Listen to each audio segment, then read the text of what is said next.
creo que ya lleva un año, pero ya ella ya viene ahorita, la mandé a llamar, si usted me permite unos 2 minutos y subimos a mirar dónde están las abejas dentro del cuarto y cómo conviven con ellas y no hay problema. ¿Le parece, profe? Ah, bueno, ahora que llegue entonces Listo, apenas te llegue yo damos ya le digo. el ¿Listo, cambio. profe? Sí, vale. Bueno. Y De hecho, entonces como les hablábamos mencionaba, con... Sí, sigue. está esta especie de la abeja angelita, que es una Angelita, abeja, pues como su nombre lo menciona, es una abeja muy calmada, muy dócil. Y así como es de calmada y dócil, también es muy sensible a los cambios climáticos, a los cambios ambientales y sobre todo al cambio que se le da a su hábitat.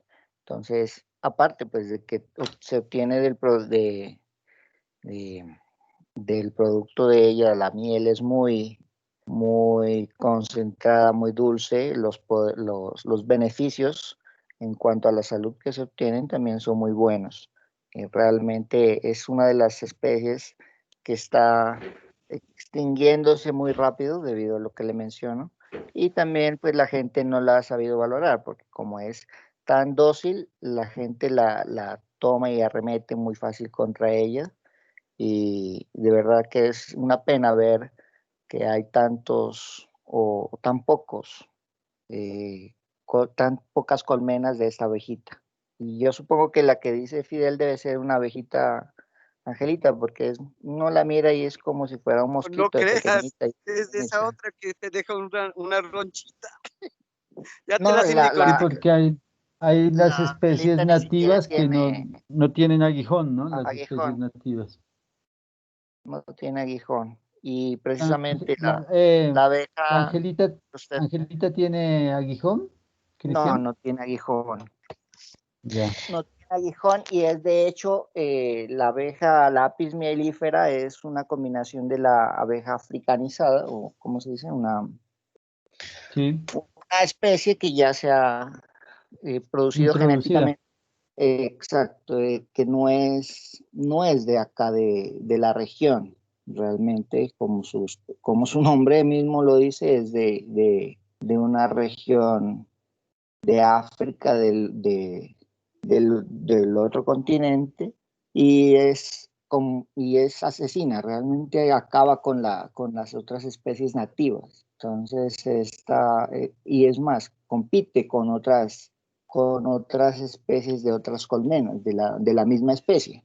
No, una colmena de una de lápiz mielífera no se la puede tener muy cerca, debe tener cierta distancia para que ellas puedan convivir. Realmente cuando una abeja va de de una colmena a otra colmena, las otras ahí mismo salen a defender su espacio, porque es que esa es la lógica Claro. natural de esta especie. Mm, Interesante, sí. Y Profe, estoy con las sí, los, de la colmena. Vean, compañeros, las ah, abejas vienen aquí, vean, mira, ellas están dentro de la casa. Entonces, ya se las presento, veanlas ahí como van entrando por todas las partes. Ya, doña Marlene, ahí se las relaciono, Marlene Castro, ella es la dueña de este hermoso terreno en Illarica. Hola, buenos días, ¿cómo están? buenos días, Sí, mi buenos nombre es días, muchas gracias. Perfecto. Entonces, a ver, les comento. Ya va a ser año y medio de lo que llegaron las abejas aquí a mi casita. Ellas primero buscaron un espacio afuera. Les voy a mostrar la pieza donde ellas están ubicadas. Entonces, ellas primero llegaron afuera y como que revisaban, se hacían montoncitos y sentían el espacio, y después comenzaron ya a entrar. Hay unos edificios aquí para entrar a como un suelo, digamos, que había allí en ese y se han ubicado y están hasta ahora, están tranquilas. Cuéntenos si la han picado. No, no, o sea, picar así como que están agresivas con la gente, no. Pero sí pican. O sea, picar sí, sí. La otra vez que o sea, me senté, pero fue mi responsabilidad, me senté sin darme cuenta que estaba unita, me picó. El resto no, ha estado tranquilo.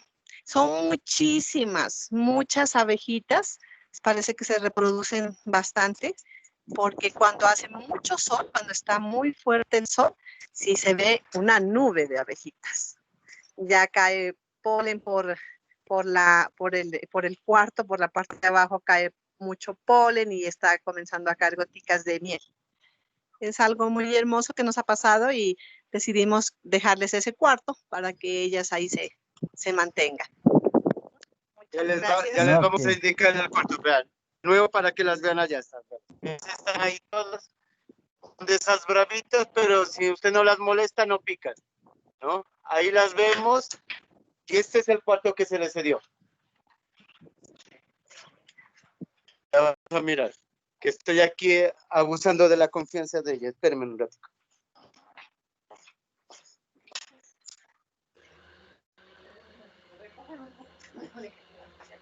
Ahorita. Espérenme un ratico para que mire. Como solo es el techo, las abejas están acá. Toda la zona están. Ellas están por dentro. Por toda esa parte están. Y ahí es que empieza a caer polen. Por eso se colocó esto para que caiga ahí encima. Ya llevan, y miren las gotas de miel que es por ese lado de allá que van cayendo. ¿Listo? Y ellas no hacen ningún problema. Y han picado, no. Ya nos dijo que no la han picado. Y si se vive en paz con la naturaleza, se les tiene, véanlas acá adentro, véanlas. Ahí están, véanlas, no hay problema. Desde que no se las moleste a las abejas, ellas no molestan a nadie. Esta es la zona de acá también, ellas están toda la parte, no hay problema con ellas. Este es un centro de medicina bioenergética. Ella con el esposo, don Javier, nos cedieron muy amablemente a nosotros 3 hectáreas. Estamos sembrando en este momento 3.500 árboles y aparte de eso, pues ella tiene una finca muy hermosa que es autosostenible. Ahí, entonces, doña Marlene, para que se despida y muchas gracias, señores, y qué bonita labor la que están haciendo ustedes. Y cuando quieran los esperamos por acá. Bienvenidos, cuando quieran, bienvenidos a Yarik. Y Yarik, que es un centro bioenergético donde se da unos masajes uno a... antes de Villamoreno, jefe, en kilómetro 24. Perfecto, muchísimas gracias por la invitación. Mire esos Felicitaciones. paisajes. Ya estamos cerrando, vea, toda esa mano de Carlos de la corporación. Muy chévere. Listo, entonces, ya, profe, muchas gracias. Gracias por dejarme participar. Gracias.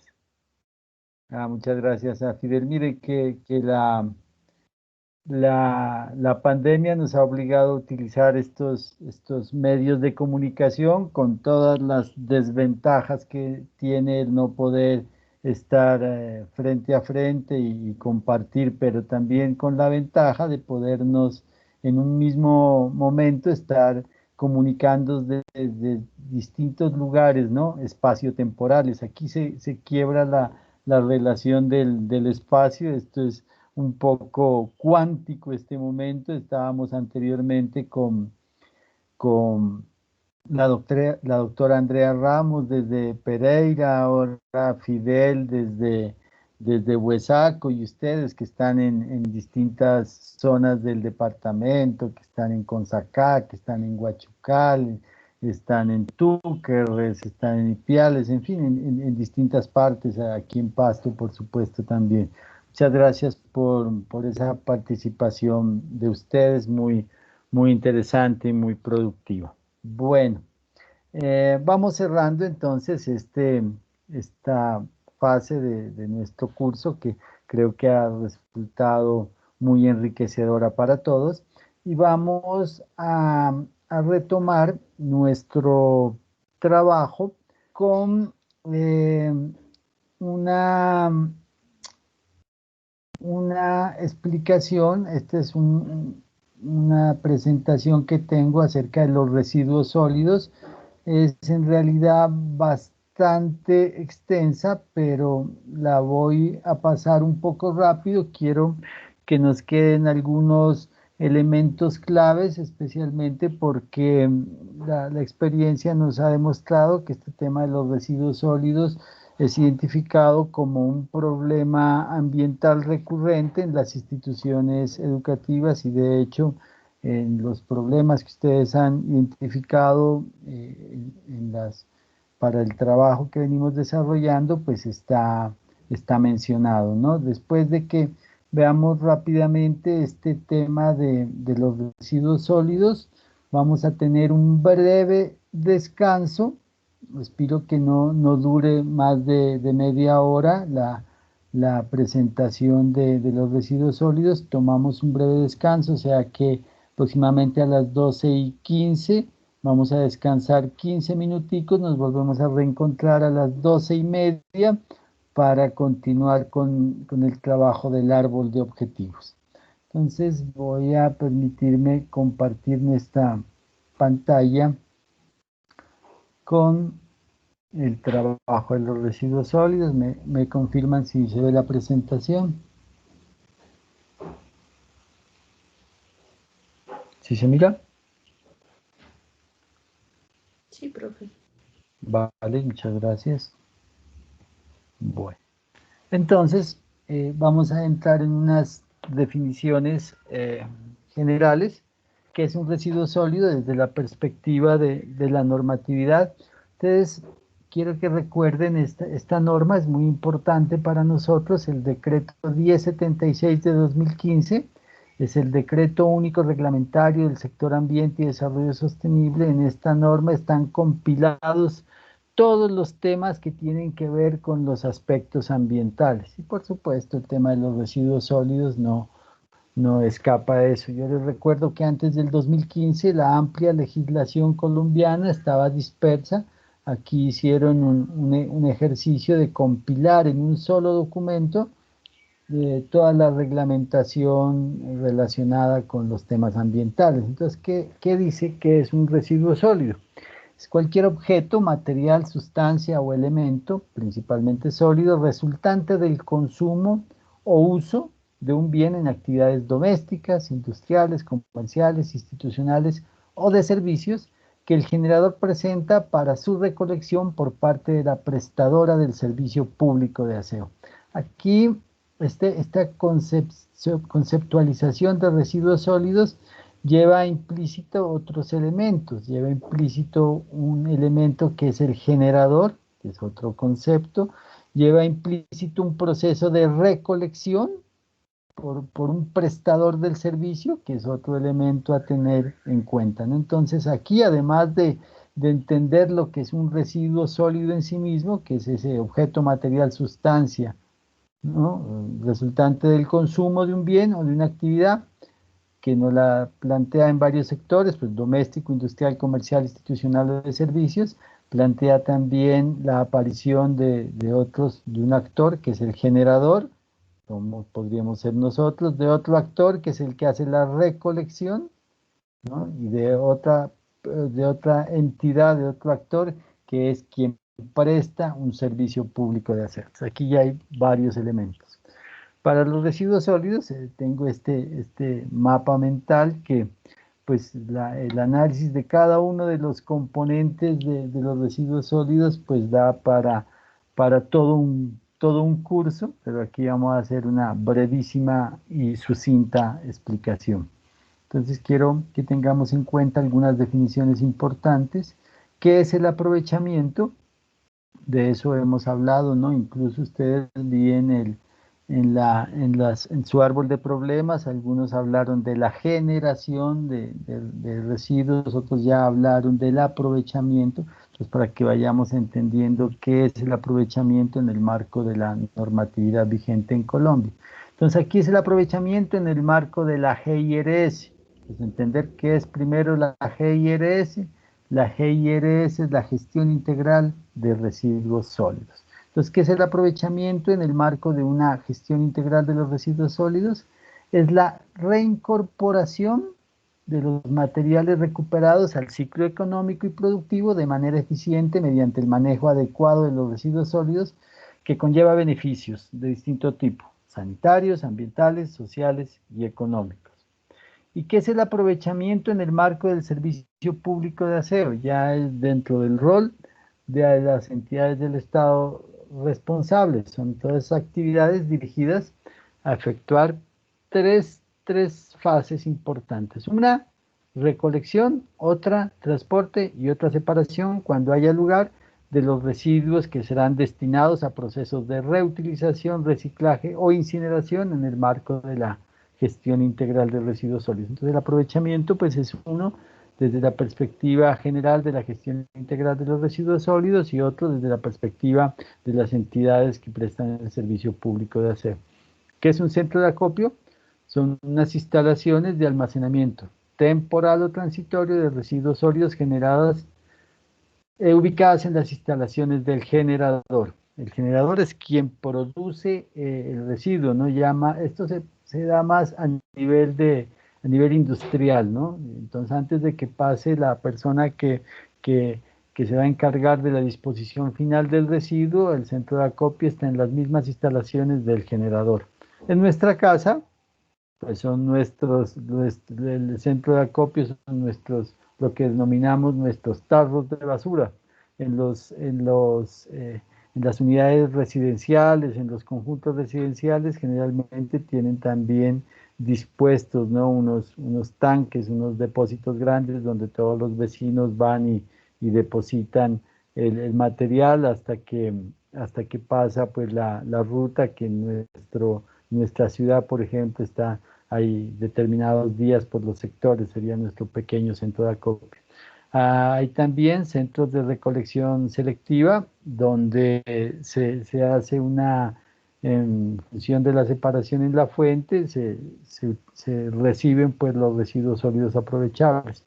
Otro concepto importante es el compostaje, que es un proceso biológico, aeróbico y anaeróbico, que permite la degradación y estabilización de los residuos sólidos orgánicos, fundamentalmente por acción de los microorganismos. Y está la disposición final, que consiste en aislar y confinar los residuos, en especial los no aprovechables. La disposición final pues, es la que se hace en lo que conocemos como rellenos sanitarios, que anteriormente eran los botaderos a cielo abierto, y esto se hace en forma definitiva en lugares que son técnicamente seleccionados para evitar que estos residuos pues generen riesgos sobre la salud humana y sobre el ambiente. RCD son los residuos sobrantes de actividades de construcción o demolición de las obras civiles o todas esas actividades conexas y complementarias, ¿no? Son los residuos de construcción y demolición, eso significa la RCD. Entonces, todo lo que se conoce como los escombros, generalmente, ¿no? Y hay incluso algunos lugares, aquí en Pasto y en los municipios también, denominadas las escombreras, a donde van a parar los RCD. Están las estaciones de transferencia, que son ya más relacionados con los prestadores del servicio. Está la GIRS, GIRS, que es la gestión integral de residuos sólidos, entendida como ese conjunto de operaciones y disposiciones encaminadas a dar a los residuos producidos el destino más adecuado desde el punto de vista ambiental. Entonces aquí se tiene en cuenta las características, los volúmenes, las procedencias, los costos de tratamiento, las posibilidades de recuperación, incluso la comercialización y por último la disposición final.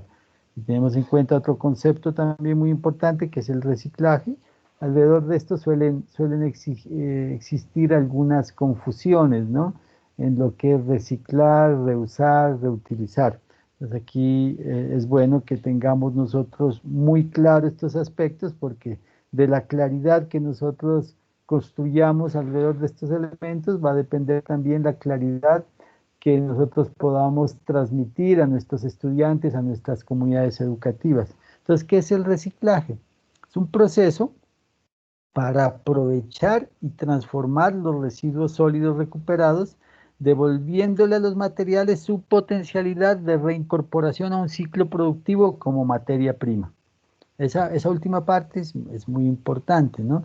Entonces, ¿qué es el reciclaje? Nosotros hacemos toda una serie de procesos, a veces físicos, inclusive pueden realizarse procesos químicos, de tal manera que generamos nosotros una nueva materia prima que es susceptible de ser reincorporada al ciclo productivo, ¿no? Voy a pasar un poquito. Acá hay otro concepto que es el de reuso, ¿no? En referencia al reciclaje para que identifiquemos la diferencia. ¿Qué es el reuso? Es aumentar la vida útil de los materiales utilizándolos completamente o dándoles otra función diferente sin realizar procesos de transformación. En el reciclaje, recuerden que mediaban procesos físicos e inclusive químicos para convertir ese residuo en una nueva materia prima. Acá en el reuso no realizamos procesos de transformación. Y es diferente también la reutilización, que es la prolongación y adecuación de la vida útil de los residuos sólidos recuperados, que mediante procesos, operaciones o técnicas devuelven a los materiales su posibilidad de utilización en su función original.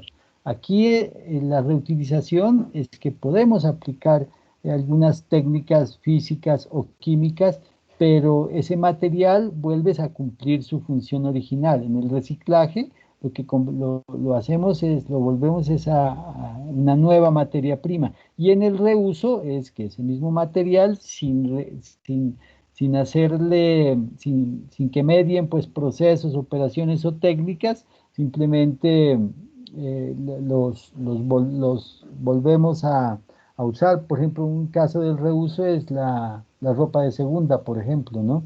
Que simplemente pues le pegamos una lavada y ella vuelve a su vida útil. La reutilización ya es diferente porque median algún tipo de procesos físicos y químicos.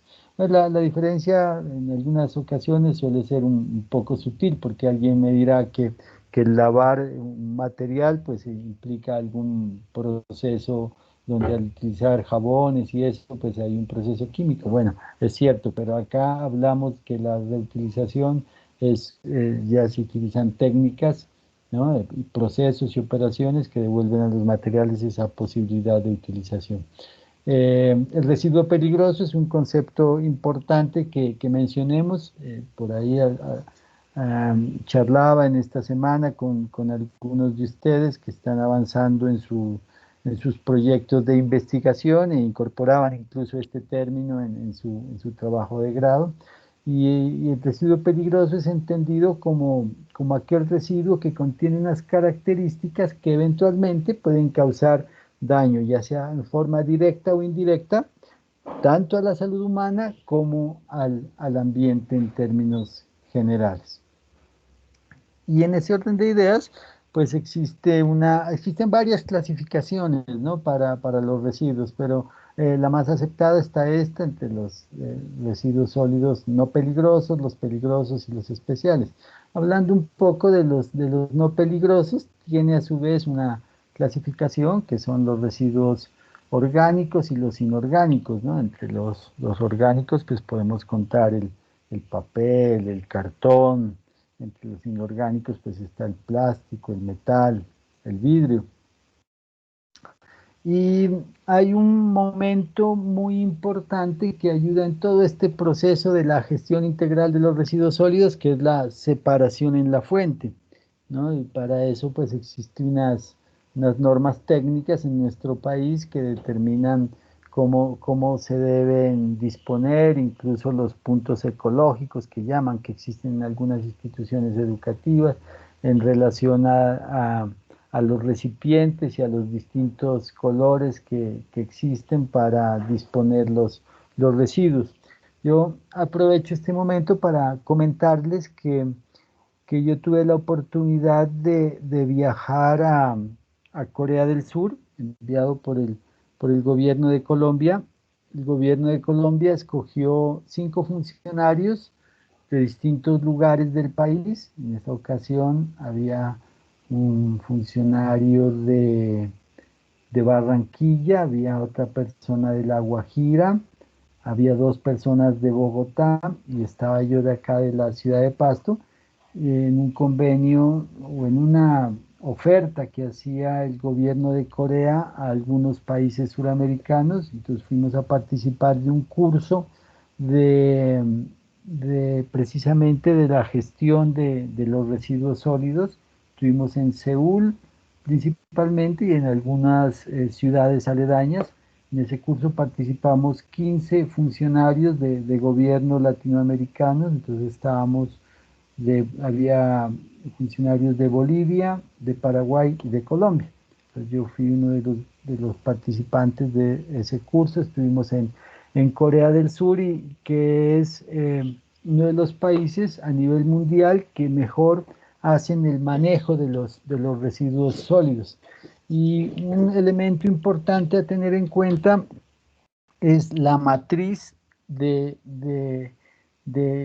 la relación entre el material recuperado a través de distintos procesos, compostaje, reuso, reutilización y reciclaje, pero que en términos generales voy a llamar material recuperado, versus material incinerado y material que va a disposición final. En nuestro país, esa matriz es en promedio del 86% es material que va a sitios de disposición final, o sea, que va a lo que conocemos como los rellenos sanitarios, y un 14% es material recuperado, ¿no? De estas distintas formas que les mencioné, ya sea con reciclaje, compostaje, reutilización o reuso, ¿no? Entonces, en Corea del Sur, la proporción es totalmente inversa. Allá el 87% es material que es recuperado y solo el 13% va a disposición final, del cual ese 13%, el 6% va a plantas de generación de energía, es quemado y producto de esa quema se produce energía eléctrica en unas termoeléctricas que se alimentan con esos residuos, y solo el 6% va a sitios de disposición final, ¿no? Entonces es una diferencia sustancial del 6% frente al 87% en nuestro país. Acá en el departamento de Nariño, incluso es más, nosotros únicamente un 10% estamos haciendo procesos de recuperación, casi el 90% va a los sitios de disposición final. Y una de las claves que ellos han logrado, los coreanos, para lograr mantener esa matriz que es relacionada con este tipo de recipientes y colores, es de que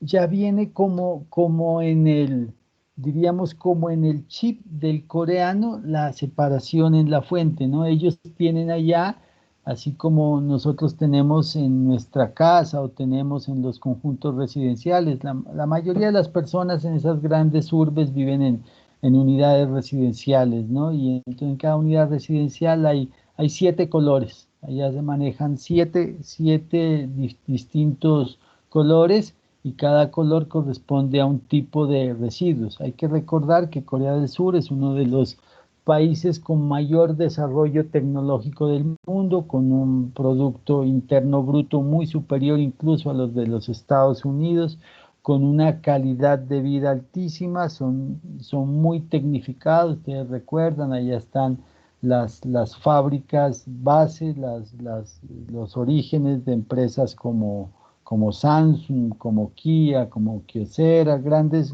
empresas tecnológicas, pues son originarias de Corea. El nivel educativo es altísimo, uno de los mejores sistemas de educación están precisamente en Corea, y en general el nivel de vida es muy alto, ¿no? Aunque eso pues no siempre fue así. Allá se ha producido una transformación de esa sociedad en los últimos 50 o 60 años, que presenta unas diferencias sustanciales con su vecino, ¿no? El de Corea del Norte, el Kim ¿cómo es que se llama? Kim Jong, creo que es ese dictador que hay allá.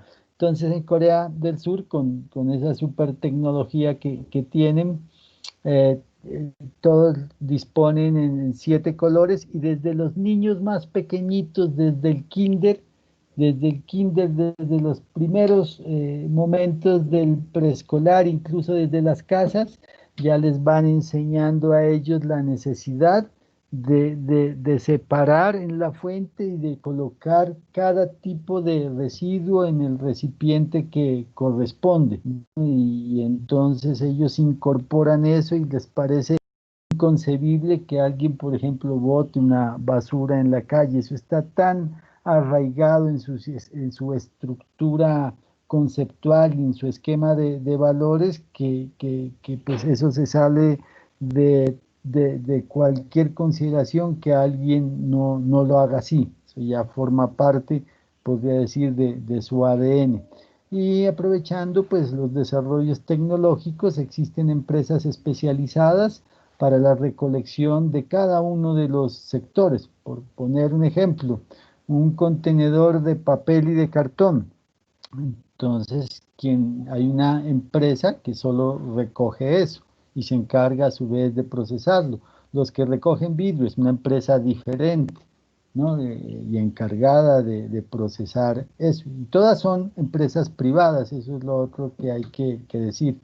Y están esos 6 recipientes grandes, por ejemplo, en un conjunto residencial, y cuando un recipiente de esos se llena, esos recipientes tienen un chip y ese chip manda un pulso, una información al centro de control de la empresa encargada de la recolección, que le avisa que se llenó determinado recipiente en determinado lugar, y entonces inmediatamente, en muy poco tiempo, va pues el recolector, recoge únicamente pues lo que le corresponde y se lleva eso, deja vacío, pues muy limpio para seguir recolectando. Entonces, muy tecnificado el proceso de recolección allá en Corea, y también la utilización pues del material en la generación de energía, y lo que va a los rellenos sanitarios, como los conocemos, es muy poco, y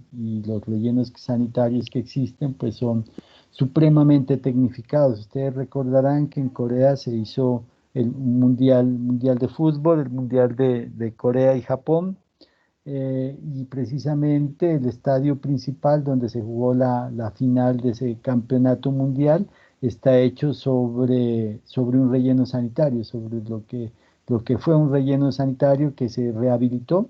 Y en medio de la ciudad de Seúl está también uno de los parques más visitados, con muchos caminos recreativos, ecológicos, que está también sobre otro de los vasos del relleno sanitario. Hay que recordar que Seúl, una de las ciudades más grandes del mundo, tiene aproximadamente 25 millones de habitantes, entonces la generación de residuos es importante. Ellos de todas maneras tienen una tarea por hacer, que es derivada del hecho de que son uno de los países más capitalistas que existen en el mundo, donde el capitalismo pues emerge con todo su furor. Entonces, a pesar de que tienen un sistema muy eficiente, muy bien desarrollado para el manejo de los residuos, tienen un problema. Y el problema es que tiene una de las tasas de generación de residuos más altas del mundo, ¿no? Y ellos tienen alrededor de 4 kilos de producción de material por persona. Entonces eso es una tasa altísima, mientras en Colombia creo que estamos por el 2. Pero la ventaja que ellos tienen es de que hacen pues un muy eficiente manejo de sus residuos sólidos. Pero en un manejo integral lo que tendríamos que tratar es de disminuir la generación de los residuos. Bueno, les conté esa anécdota de mi paso por Corea del Sur. Entonces, ¿cómo realizar el reciclaje? Pues el tema de la separación es muy importante. Hay que procurar reutilizar los residuos, hay que evitar mojarlos, ensuciarlos para que sean después de fácil recuperación y para que no se degraden, tratar de mantenerlos en un lugar seco y fresco para que pues, los que están encargados de la recolección pues, puedan tener mayor facilidad en su disposición. Bueno, hay temas de las características, cómo realizar compostaje. Ya les decía, hay pues muchísimas cosas que podemos decir. Esta presentación de verdad es extensa. Yo quería únicamente darles unos tips, unos comentarios acerca del manejo de los residuos. No quería dejar pasar el tema de la lombriz roja californiana, la Eisenia fétida, que es pues la que más se utiliza en los procesos de lombricultura, aunque no es la única, ¿no? Hay otras especies de lombrices nativas que también cumplen esa función, pero aquí sucede algo muy parecido con las abejas, ¿no? De una u otra manera se ha hecho una selección genética, se ha domesticado, por decirlo de alguna manera, la lombriz, se ha seleccionado la especie que mayor relación presenta en la conversión de materia orgánica frente a humus, la mayor tasa de reproducción, y entonces se ha masificado ya el cultivo de la lombriz roja californiana por encima de otras especies de lombrices nativas, ¿no? Entonces esa misma especie de lombriz roja californiana es la que usted puede conseguir aquí en Colombia, en Venezuela, en Ecuador, en Perú, ¿no? Por encima de las especies nativas, situación muy parecida a la que sucede con las abejas que acabamos nosotros de observar y de mencionar. Bueno, aquí hay unos temas de los planes de gestión integral de residuos sólidos, que son unos instrumentos de planificación que se deben desarrollar a nivel municipal y que se recomienda, la política pública al respecto recomienda que sean regionales, no municipales, aunque pues si son municipales no importa. Aquí hay la norma que dice que quién es el responsable de la implementación. Ha cambiado en los últimos años en buena hora lo que se consideraba como un botadero y lo que era un relleno sanitario. Hace aproximadamente qué sé yo, unos 30 años, un poco más tal vez. Ustedes seguramente no lo recordarán, pero en el sector de Toro Bajo, muy cerca de la Universidad de Nariño, había un botadero de basura. Era impresionante cómo se botaba por los lados que les digo, por los lados de Postobón, más o menos por allá. Ahí era el botadero, toda la basura desde ese barranco se lanzaba hacia el río Pasto. Toda era una zona totalmente insalubre. Posteriormente, pues ese botadero se trasladó en la vía que de Pasto conduce hacia Buesaco, en la antigua vía al norte. Allá también hubo un botadero y que después ya se construyó el relleno sanitario que conocemos de Antanas, al cual le quedan pues unos 2 o 3 años máximo de vida útil, y es un tema que nuestras autoridades poco mencionan, ¿no? Deberíamos exigirle a nuestros gobernantes que nos digan cuál es el plan, pues porque 2 años o 3 años se pasan en un momentico y ya deberíamos estar pensando en la construcción de un nuevo relleno sanitario para nuestra ciudad. Entonces hay unos rellenos sanitarios pues que tienen distintos niveles de manejo. En realidad el relleno que tenemos en Antanas es un relleno que de verdad es bien manejado. En los anteriores cursos que he dictado de problemas ambientales hemos tenido la oportunidad de visitar, de hacer el recorrido, de conversar con las personas que manejan el relleno. Es una de las prácticas que yo he organizado. Pues ahora obviamente no la pudimos hacer, no pudimos hacer esa visita, y ellos todavía no han generado el espacio para hacer una visita virtual. Es una recomendación que les dije a los amigos de EMAS, que generen una visita virtual, que podría ser una solución pues interesante en temas de divulgación. Hay que hablar que los rellenos sanitarios generan fundamentalmente dos subproductos bien importantes. Unos son los lixiviados y otros son los gases. Bueno, voy a pasar esto. detenerme un poquito, unos datos acerca de lo que pasa en el departamento de Nariño. Hay municipios que tienen sus propios rellenos sanitarios. Un relleno sanitario necesita una licencia ambiental. Hay dos proyectos regionales. Está el relleno sanitario de aquí de Pasto, el relleno sanitario se llama Antanas, y el de Ipiales, que es manejado por la empresa Iservi. El relleno sanitario La Victoria se llama el de Ipiales. Y entre los dos, entre el relleno de Pasto de EMAS y el de Iservi, disponen los residuos 44 municipios de los 62 que hay en el departamento. 44 disponen de esos dos rellenos sanitarios. El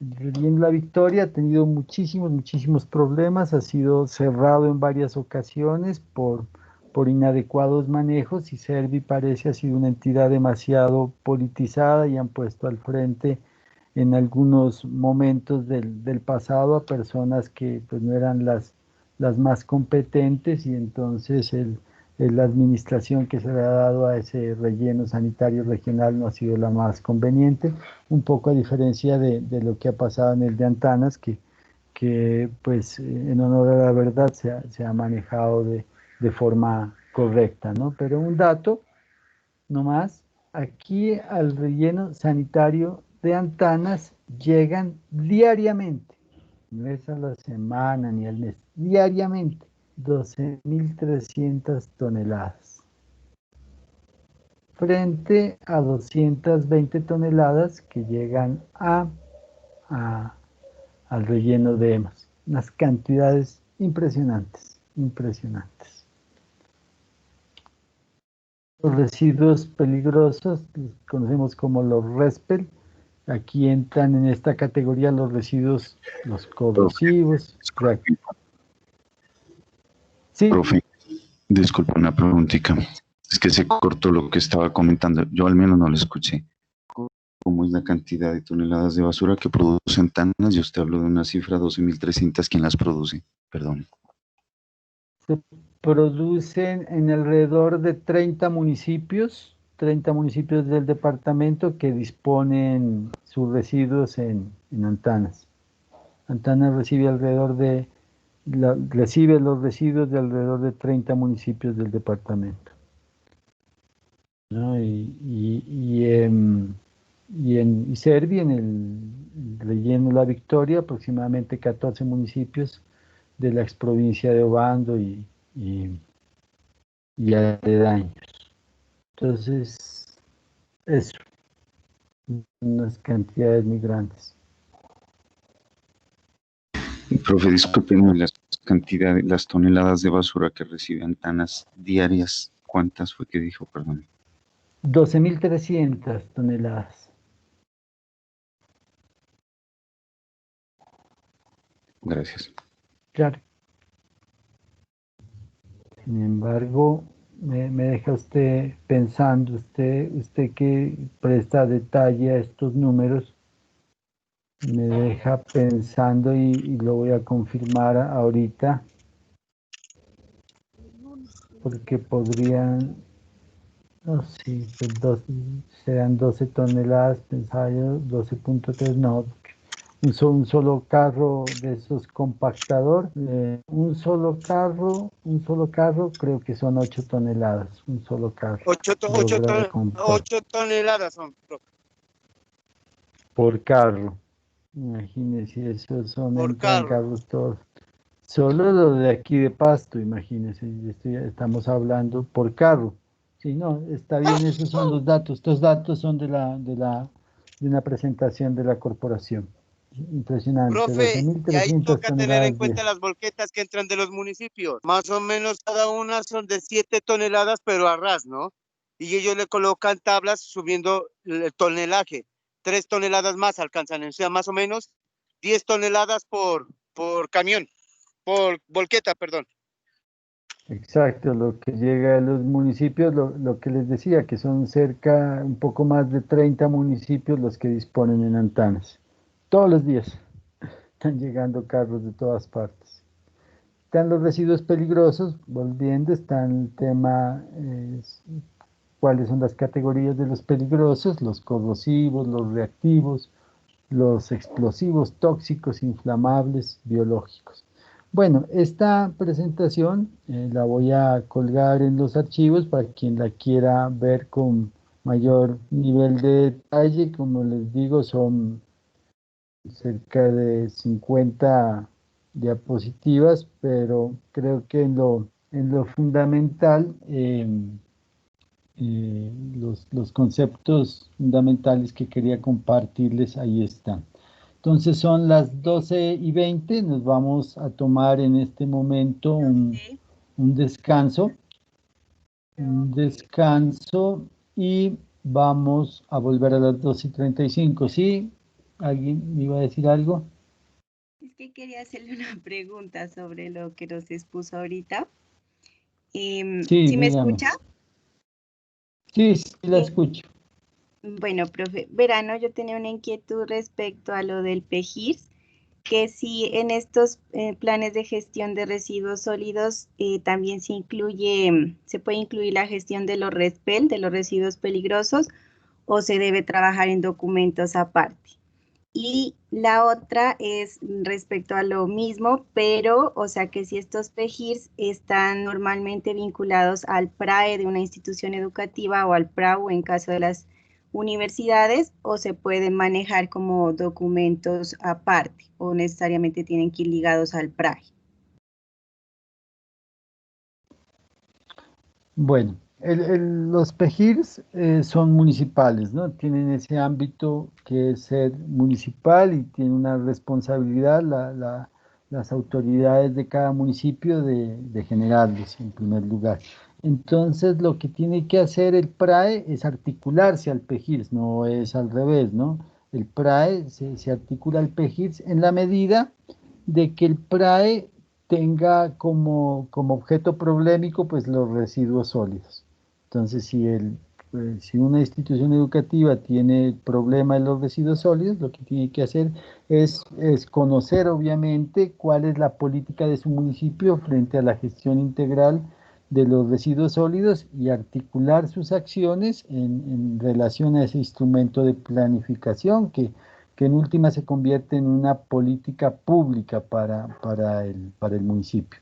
Entonces, el PRAE, si está relacionado con el tema de los residuos sólidos, debe articularse en sus acciones con lo que esté establecido en el PEGIRS. Entonces, se convierte pues, en una obligación para aquellos instituciones educativas que trabajen los residuos sólidos en su proyecto ambiental escolar, conocer en primera medida el plan de gestión integral de residuos sólidos de su municipio. En cuanto a los residuos peligrosos, como ellos tienen su propia clasificación, por ejemplo, están los residuos hospitalarios, ¿no? Que son un tipo de residuos peligrosos. El generador de ese tipo de residuos tiene que hacer su propio plan, independiente del PEGIRS, y es un plan que tiene que presentar ante la autoridad ambiental. Entonces, se llama el PEGIRACH, ¿no? Por ejemplo, el Plan de Gestión Integral de Residuos Hospitalarios. Entonces, ellos como involucran un manejo especial, estos residuos no pueden ir a mezclarse con los residuos que van a parar a los rellenos sanitarios, ameritan una disposición final. Y eventualmente los operadores de las empresas prestadoras de servicio tienen unas dependencias o una división en su estructura que para la disposición de los residuos especiales. Acá, para lo cual necesitan incluso una licencia ambiental especial. Por ejemplo, aquí EMAS tiene lo que se llaman unas celdas de seguridad, en donde ellos disponen aquellos materiales que son considerados peligrosos. Y esas celdas de seguridad tienen también unas categorías y unas características. Aquí en Pasto, en EMAS, en Antanas, se pueden disponer algunos materiales peligrosos, pero no todos.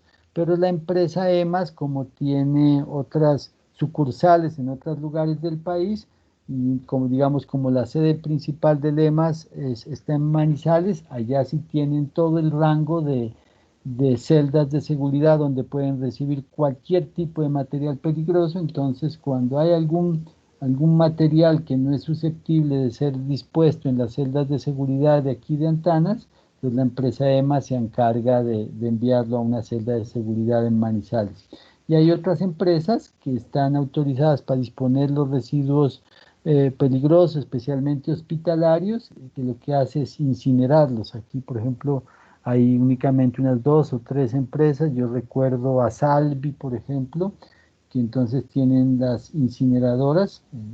Esas incineradoras requieren también una licencia ambiental particular porque la incineración, aunque es una solución interesante, pues genera también un proceso de contaminación, especialmente contaminación ambiental y muchas veces de metales pesados, dadas las características del residuo, ¿no? Entonces, en las unidades de incineración es necesario implementar unos filtros que son muy especializados y por eso costosos, y establecer unos procedimientos de incineración donde las temperaturas, por ejemplo, para que no estemos trasladando el problema, ¿no? Dejamos de tener el residuo sólido, lo quemamos y lo convertimos en gases contaminantes. Eso es trasladar simplemente el problema del suelo, trasladarlo al aire.